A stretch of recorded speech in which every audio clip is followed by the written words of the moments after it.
In the near future, crime is patrolled by a mechanized police force, and one of the police droids is stolen and given new programming to think and feel for itself. This is my review of Chappie.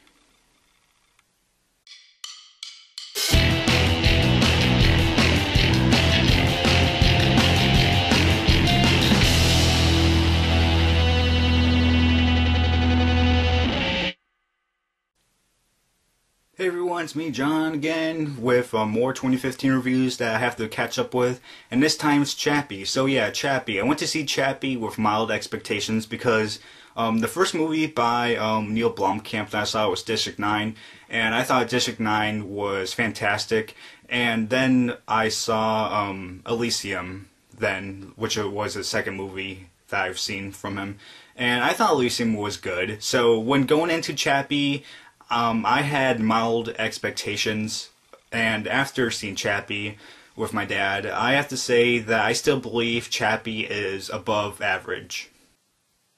The good points. The highlight of this movie for me would have to be the visual effects.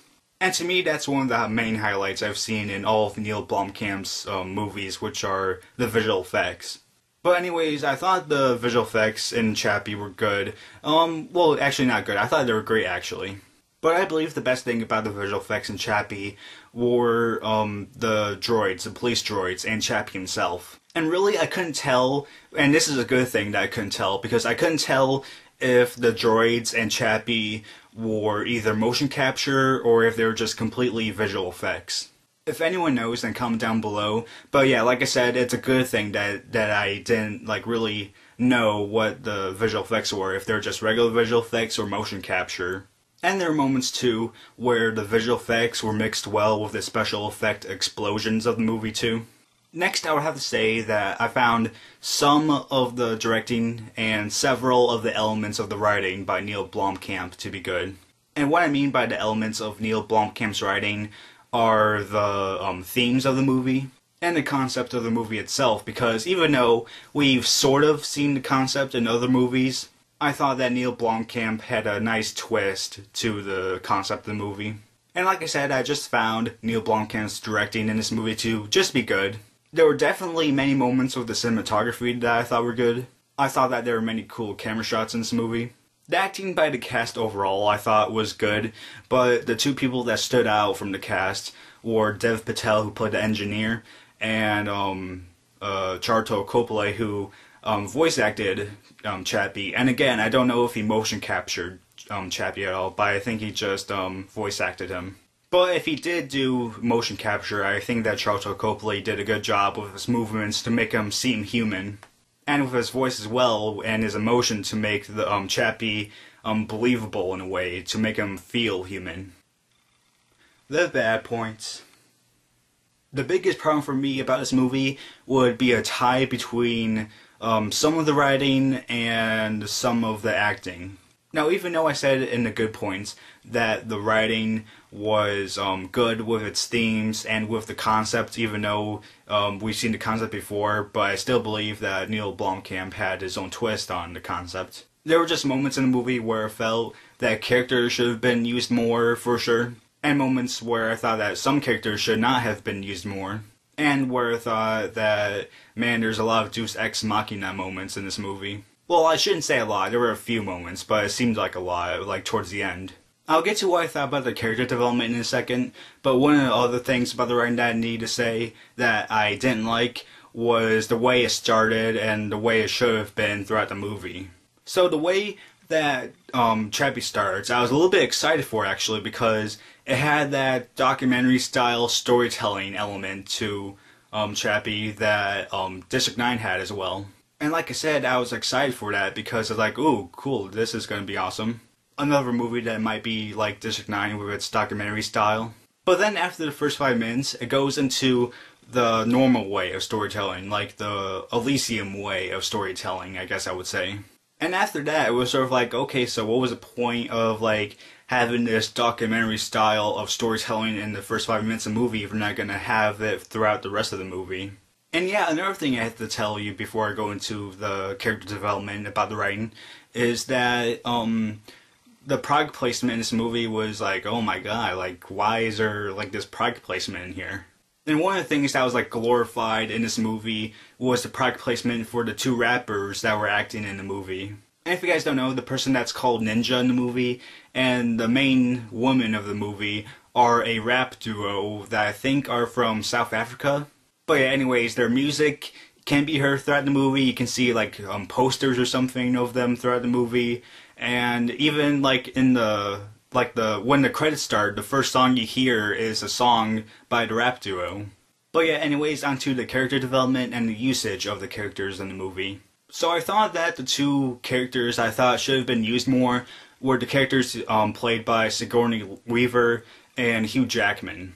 And at first it seemed like they're going to be used a lot in the movie, but then like later on as the movie progressed, it was like they weren't used as much, and I was like, okay, why are they not being used as much? Because I thought that there were some interesting scenes between Sigourney Weaver and Hugh Jackman, and I thought that the movie could have used more of that. So those are two characters that could have been used more. But as for characters that could have been used less, one of them that pops up to the top of my mind is the person that played the gang leader in the movie. And this character is like the second antagonist in the movie. He's like a semi-antagonist. Well, not a semi-antagonist. Like, you know what I mean? Like, he's in the movie sort of, but he isn't at the same time. We first see him at the beginning of the movie where, like, he starts the whole, like, series of events that happens because he wants money from Ninja. And, yeah, that's where Ninja gets the idea of using, like, a police bot to help him, like, rob a bank. So that was the first act of the movie, and then we didn't like see him until like later on in the third act of the movie. And the reason he gets back into the story is because he tells his gang, like when he sees Chappie on the TV, he's like, oh man, I don't want money anymore, I just want Chappie. And it's like, well, okay, that's a weird way to have him like come back into the movie. And other than that, I just found his character to be boring because he brought nothing to the table. And to be honest, I didn't really find him to be menacing in any way either. Okay, now on to the acting, which I thought was tied with the writing. So I already talked about the gang leader of the movie, and yeah, like I said, I didn't find him to be menacing at all, and I think it was because of his acting. The way he was acting, he seemed a little bit cartoonish sometimes. And the two other people I can think of where their acting was like meh were the people played by the two rappers. Because the main focus of the movie was surrounded by them since Chappie like was with them pretty much all the time. And most of the scenes that they were in I found boring most of the time. And that would happen unless they were with Chappie, because Chappie was an interesting character and I want to see Chappie in the movie. So when Chappie and either one or both the rappers that played the characters were in the scene at the same time, it would be like, okay, like balance it out between the meh and the good. But when the two rappers had scenes on their own or with other actors, their acting was like, ugh, man, ugh. I mean, it wasn't excruciating bad or bad, it was just like meh, like I said before. And I thought they could have done a better job for sure. Another thing that I found bad about this movie would have to be some of the directing by Neil Blomkamp.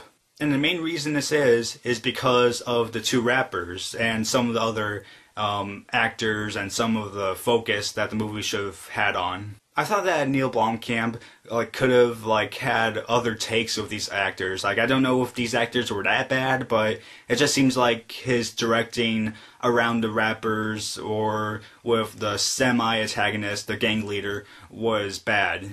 And like I said a second ago, I thought the focus of the movie was bad at points too. Because the movie would try to focus on Dev Patel's character, and they would try to focus on the two rappers, and then the issues that Chappie is having, and the issues that Sigourney Weaver's character is having, and Hugh Jackman's character is happening, and it was like there's just too much focus trying to go around. Like, you can have multiple points of focus, but I didn't think it was that good with this movie. And what I mean by that is that you can have multiple character developments if you want to, but you have to do it in a way where it's interesting and you want to delve into these other characters. And because I thought the focus was all over the place, I didn't think it was done right. And I think one of the other reasons why I thought the focus was bad in this movie was because of the editing. I think whoever edited this movie could have done a better job because, again, the focus was all over the place with these different characters. And like I said, you can have multiple focuses and multiple character developments at the same time, but it has to be done in a way where you want to delve into these characters at the right time. and where you want to learn more about them and more about their backstories. But like I said, I just didn't think it was done right in this movie. So like I said, I saw this movie with my dad. My dad gives this movie a 3 out of 4 stars, and I'll give it a 2.25 out of 4 stars.